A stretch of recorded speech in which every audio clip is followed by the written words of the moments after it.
Good morning everyone! Welcome to my vlog. I'm on the way to my training today. I'm gonna duty again for 24 hours. I'm coming home tomorrow morning.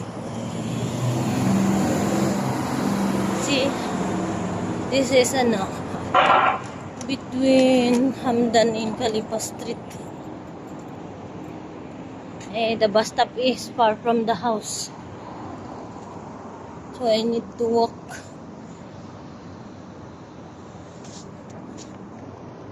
I look chubby in my hair still wet. I cannot put ponytail yet. See, today is my 5th day of training, but the first 3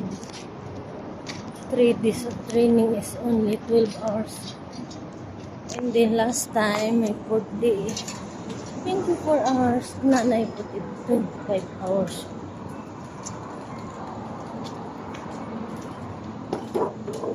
I need to complete my 300 hours training with this one, so that on October I can go back to the volunteers in the church.